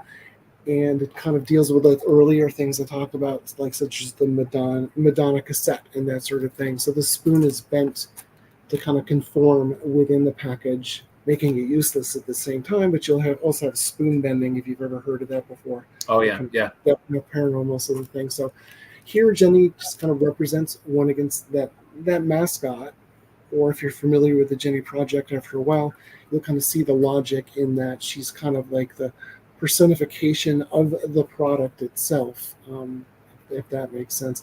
So it deals with the object, the image, and in the text as well. And I didn't bring any examples, but I'm working on obliterating text, like seeing it just purely in terms of form, not in terms and sound, not in terms of meaning. Kind of like Newspeak with in 1984, where they kind of come up with different words, which are truncations and bastardizations and that sort of thing.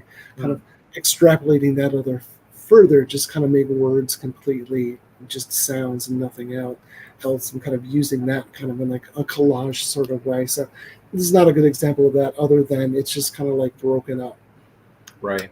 That sort of thing, and just. And I think just two more of these. Oh, here's just a variant. That's a Jenny Prime right there with the spoon. Prime. And this one is double-sided, so you can flip it over. If you just want to have the text, you could put this. Oh, gotcha. Oh, okay. Cool. And the last one I'll share, this is like another post Jenny, kind of using Jenny as the mascot. And this one's called "She Loved a Man with a Lamb for a Crotch."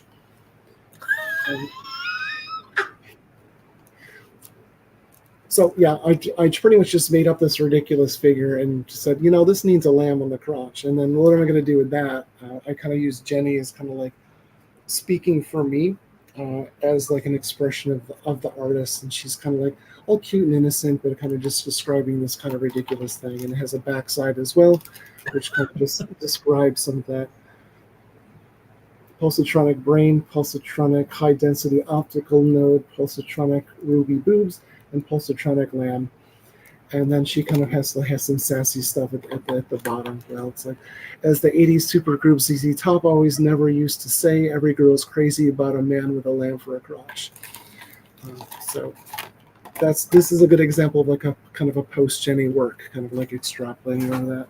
I realized I had one toy I didn't share. Uh-oh, what do you got? It's so big I didn't see it. Oh man, what the heck is that? This is let's see if anybody know?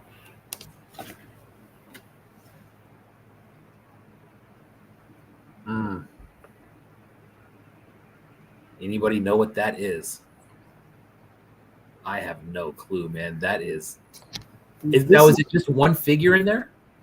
Yeah, this is basically I don't collect these either, so I can't pronounce it either. Shokokin, if I'm saying that correctly. It has like metal elements to it. I usually see them with robots and stuff like that, but they also made this one as well, which has a lot of plastic things. You can swap out the hands and the heads and have different things going on there as well. This is Robin Chan from Robocon. So she's basically a robot herself. I forget what years, it's from the 60s or 70s. Don't quote me on that. So it's an older show. I just love the package on this. And it's just so ridiculous. And I love Kiari Pamu, who's a J-pop star as well. And she's like really bizarre. There's actually a Jenny for her as well that was inspired by that. It's Jenny eating toast, which was one of her iconography things going on. So I don't know. Yes, exactly. Thank you. There you go. Pocket salsa. But I saw this one in Mandarake without the package, and it's just like, wow, I have to have that. But it was like, it was without the package, and in this case, it's all about the package to me. So I managed to find one. Yeah, that's awesome, man. That So- packaging so, is very, very cool. That's my last toy. Nice. Ashley Alvarado had a really good question here for you. Says you do a lot of explaining and writing about your work. What are your thoughts or feelings about the viewer making up the story versus your telling it? Great question. Yeah. So maybe I'll work about that a little bit sideways. So the way I think about where my approach my work, especially using AI, I think, well, would Warhol or Duchamp or people, of the surrealism sort of pop sort of sensibility, would they use AI if they were around at the top at the time? And I'd say definitely they would just kind of embrace it and say how far they could take their expression when they do that. Anyway, when I think of like your question, I think of like Warhol's Marilyn. I'm sure everybody knows, one of his Marilyn Monroe's looks like, and I would call that onioning when it comes to art, because at the most simple level, you could come up to the work and just say, well, that's like a beautiful looking woman, and a child could like react to the colors and things of that nature. But if you go a layer deeper, you would know who Marilyn is, and you kind of like explore that angle. A layer deeper, you would like look at like the silk screening and the process and how it was made. Layer Sure. deeper, you think about Warhol himself and appropriation and all that sort of thing. So I call that onioning. So with Jenny, I really wanted to do a lot of onioning. So the basic Jenny is very simple. You have the text going on. Not all of them have texts, but I try to make it very simple. So you see the image, you react to it like a Marilyn in a certain way, in the way you want to react to it. And I do have narratives with each one, but they're relegated to the back. So it's not something that, Sure. if this was hung on a wall, like within a gallery or something like that, I'm still not sure how you would interact with it. But this is more about like a higher level onion than kind of getting into like the more nuanced interpretation. And that's exactly what it is. I kind of work up Jenny's kind of instinctively, thinking broadly in terms of like masking or what sort of purpose she actually has within what facet within the 100 itself. And then after that, usually I'll kind of come up with kind of like some sort of parable or story or like a poem that kind of explains my interpretation of what this kind of Jenny means to me. And it's like, so I hope that makes sense as far as like the layering goes, as far as meaning. And the book is kind of different. The book is not a, what's the term I'm looking for? When you go to a gallery and you see the show and you kind of get the book that's kind of based on the show that kind of describes the pieces in it, exhibit catalog. It is kind of goes in conjunction with them, but it's more about the process and the images and things of that nature. So as I said, there's a little chapter on, the making of the figure, what the figure looks like, what it represents. But the book is primarily about the imagery, and all of my stories are kind of written within there, as well as my thoughts on the process and, what she means within the larger context. Right. Does that answer your question? Yeah, absolutely, man. I mean, when let's say that you had all those pieces on a storefront somewhere, or even on your website, let's say, and you had them all laid out, would your hope to be, or does it even matter to you? Like you said, you have the story kind of on the back. So, visually, if I'm just kind of scanning, looking for something, and I see something that I like, I say, oh, cool, what is that? And I buy it based on the look of the front. Would you rather have somebody buy it based on saying, hey, that looks cool? Or would you rather they flip it around on the back and say, hey, I really connect with that, or I understand where he's going with that, and I'm going to buy it based off of that? Or does it even matter to you? Doesn't matter to me. Doesn't matter to you. I'm a very poor salesman. Like almost all the figures, all the figures you see, and I have hundreds of figures, and they're pretty much like all piled up in boxes and whatnot. Because I don't know. I like to quote artists a lot. You know, Picasso was asked what his favorite painting was, and he said the next one. So I'm kind of that way as well. I like work on something, and I'll just kind of abandon it and go on to the next thing. Oh, Yeah. thank you. I agree, man. It's interesting, and what I really appreciate about Well, this. I try to make Jenny timeless as well, so I don't deal with like current politics, or sometimes I do with current pop culture, but it's, if she exists in the now. But there's one called Pangea Jenny, and she existed millions of years ago. Yeah. They're more about icon is the wrong word, but they're kind of iconic. They're meant to stand for these kind of larger concepts. So that's a great compliment. But I also try to think in those terms, like 100 years from now, not that I have the hubris that people even care or even be around. Will these still resonate with people as far as these particular Jennies being kind of tropes and kind of icons of expressions of states of being, I guess. Yeah. Worst villain ever says E2K should publish exhibit catalogs. I agree with that. E2K actually sounds like they are coming back. They made an announcement just recently that they have something cooking up. So, but what I was saying was, the conversation actually brought up something about AI, and you really have a different angle on that. And I think it's an angle that I don't want to say it's a compromise, but I think it's a lot. It's a lot more accepting to artists based on the way that you're using it, as opposed to just putting a bunch of keywords into a thing and hitting enter, and then whatever it spits out, hey, look what I made. That is completely not what you're doing. And like you said, it's a commentary on so many other things. And it's about process to me. Sure. Probably won't have to. There's like one called Graffiti Jenny. I think I mentioned that one. Yeah. And there's certain Jennies which are muses, and this muse is part of a collective, not space people or anything like that, but like 60,000 years ago or so, when the first person made a mark on a stone, that resonated within some sort of plane, which kind of drew these kind of muses down. So she's called Graffiti Jenny because she kind of exists as graffiti on a wall. Doesn't move when anybody's looking, but she's also very sarcastic.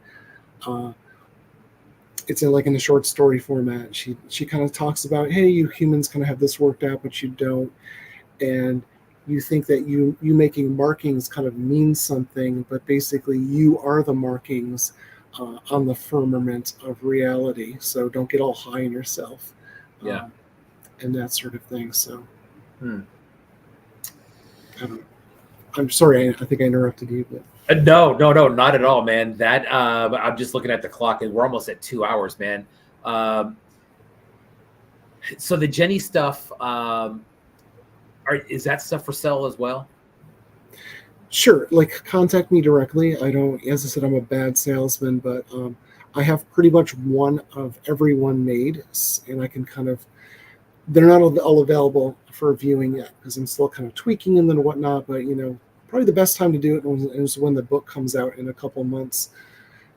Not to get sales away, but you can see the one that's in there, and we can kind of, I will make them on demand, up to 10, and then no more. Well, no, the book I'm going to make a bunch of those, but the figures will be limited to 10 each. They're limited to 10, right? Quick question about your book, man. How big is the book? Is it a coffee table style book? I'm still working on that, but it's a little larger than, it's not 11 by 17, but it's larger than 8.5 by 11, or standard letter size. It's a little bit bigger than that. But yeah. As I said, it's pretty thick because you have one. I have sample page. I think there's some sample pages on that link there, but okay. So you have the one full page image of the art that is on here. Then you have what's on the back side right next to it, be it the poem or the story or stuff like that. Then you flip it over, and it's not always there, but it'll have kind of theme, image, story, and I kind of break down thematically what's going on with that. And then quite often I'll have like concept art or art that didn't quite make it, or here's what I was kind of going for, but it kind of like varied after that. Or in some cases I kind of went nuts, like with the Belle Who Could Bend Light. I kind of came up with like a lot of visuals based on that. There's one I really like called Origami Jenny, and she's from a two-dimensional world. Because if you've ever read, I think it's George Abbott, or what was his name? Anyways, Abbott was his last name. Wrote a book called Flatland, and it deals with kind of like a mathematical construct of all these people, which are basically shapes, live on this two-dimensional plane, and we live in a three-dimensional plane. So in this story, we're kind of like drilling somewhere, and we drill into this two-dimensional plane where these two-dimensional beings are, and we talk for a while, and then we kind of agree to meet up, and it's just easier for them to come to our dimension to fold somebody into 3 dimensions than to flatten ourselves out to kind of go to theirs. So they build this thing called an origami machine in order to fold up Jenny. And Jenny's chosen because she's the most foldable of the people. I thought that concept was kind of cute. And they said some 2-dimensional baboons in first, and some were a disaster, but they finally worked up how to like fold organic forms and kind of send them into our world. And I don't know, I tell you that because I was really kind of proud of some of the images in there. Not only developing Jenny as being kind of made of origami, but at the same time, she kind of has a 3-dimensional form. But the device itself, which is kind of looks like a 3-dimensional machine, but it's also kind of folded up and kind of made out of origami. But it also kind of looks like for lack of a better word, kind of like a vagina or something like that, because she's kind of being birthed into our dimension. So yeah, I guess I'll ruin the story, but basically she starts seeing this 3-dimensional guy, and they have a baby together, and it turns out it comes out and it's 4th dimensional. So that's kind of the gist of it there. Once again, it has to do with like transference and kind of movement. And it's like, if, we 3-dimensional people have the hubris that we're, superior to these completely flat sort of people. We give birth to something that's even higher, a higher plane altogether. But I don't know, all within 400 words or so, I will tell like a story of that nature. So they're pretty dense. Yeah, and you're doing that for every figure in there, so you're talking about a couple pages per figure. Yeah. Well, I kind of need just the economy of word, which is like I have a museum studies degree, which I got in 2021, and one of the things you learn is like when you have a painting and you have the descriptive text next to it, nobody wants to read a freaking essay, like stand and read it. So it's being as concise as possible. Sure. With as few many words, and I only have a finite amount of space on the back of one of these, so just its economy of word that kind of like does that. So I don't know, I'm kind of proud of some of them in terms of being able to tell that much of a narrative in just a couple of paragraphs. Wow, man! So that thing's got to be over. Gosh, you've got to be maybe 400 pages in that thing at least. Well, there's 100 Jennies, and they have at least 2 pages each. The Belle Who Could Bounce Light has 8 pages, and Anime Jenny has about 12, because I just kind of went nuts with that. And that one's kind of like she's like a speed racer, sort of like 1960s sort of anime character called Jenny, and kind of explores that kind of like. Well, I'd have to get into it a little bit. Yeah. Thematically, I'm getting kind of like tired of like talking about it, but it kind of deals with like the product, and she's kind of like a simulation of how we see like how Japan sees American pop culture, but I'm an American kind of interpreting how I would interpret Japan interpreting American culture. So her nemesis is called Liberty Jane, which is she's pretty much an evil version of Jenny. I don't know. And do you have a date when you're looking to release the book?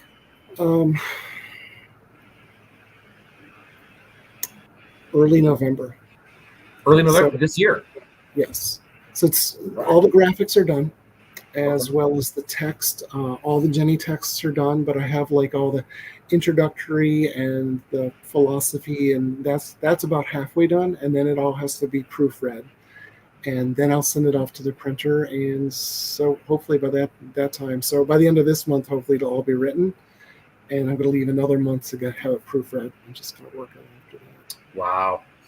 Well, that'll be exciting, man. I think, and you'll have that on your website and probably make an announcement online, I'm guessing. Yes.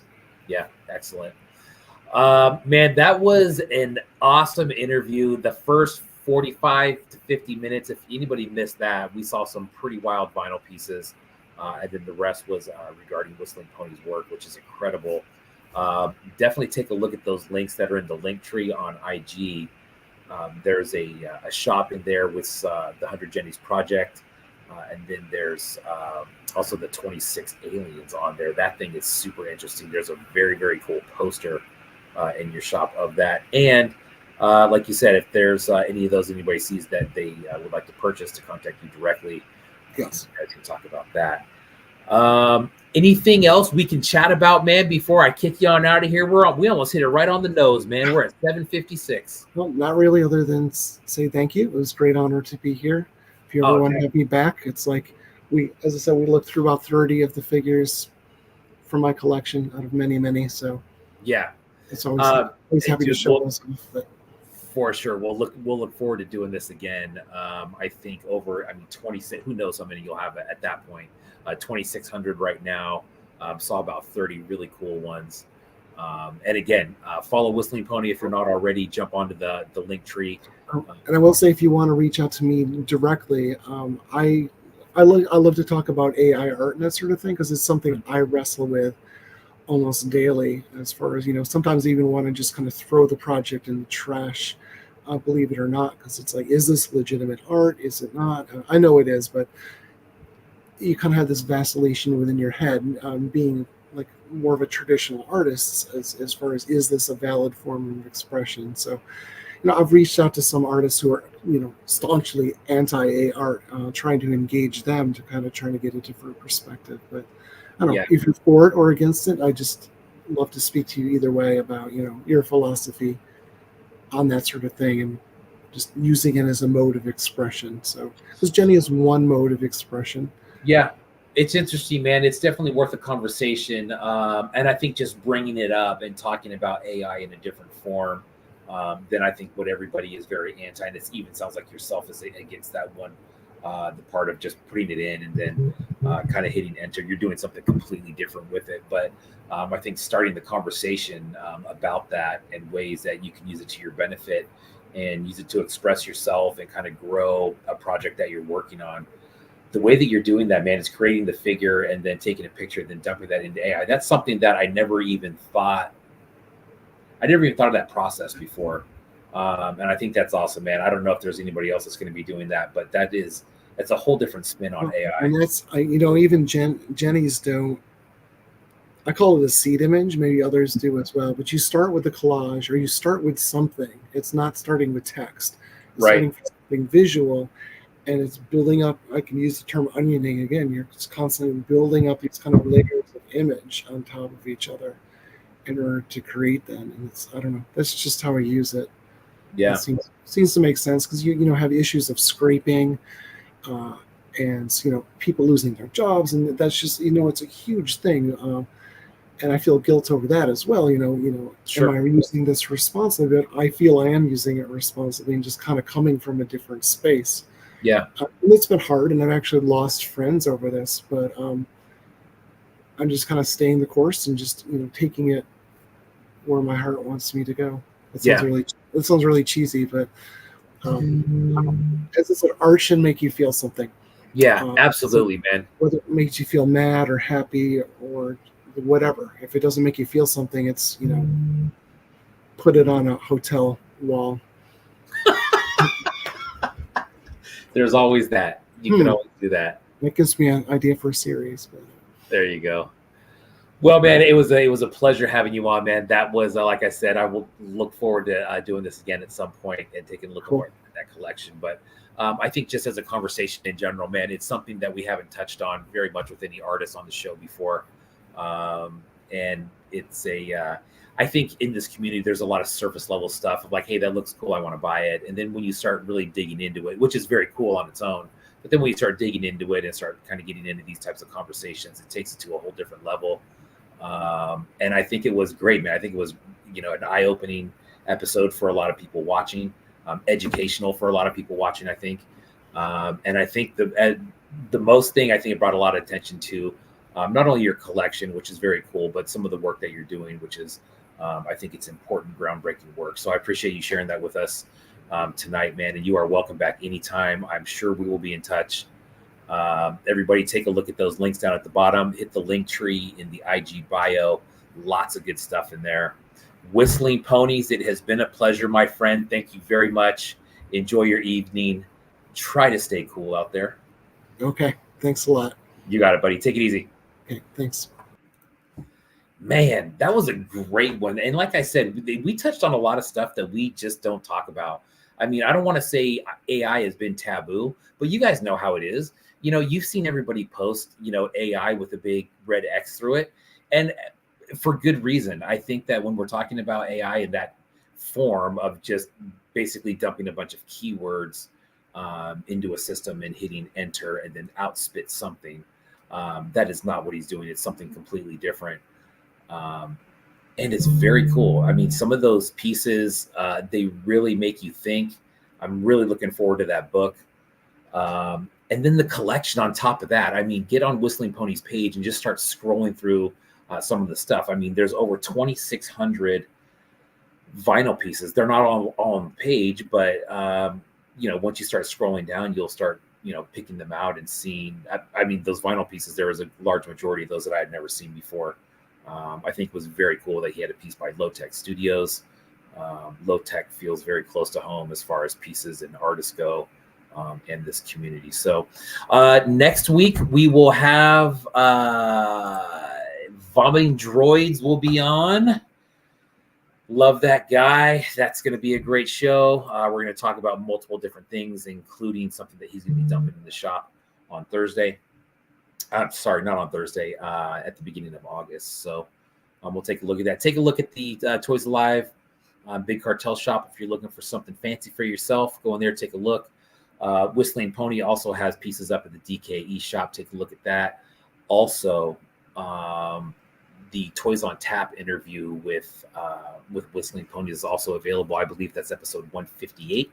You can find that on wherever you listen to podcasts. And that'll do it. That'll do it for tonight. Thank you for joining. Episode 113 is in the books. We will see you next week with Vomiting Droids. Have a safe weekend. Everybody stay safe and cool out there. Peace.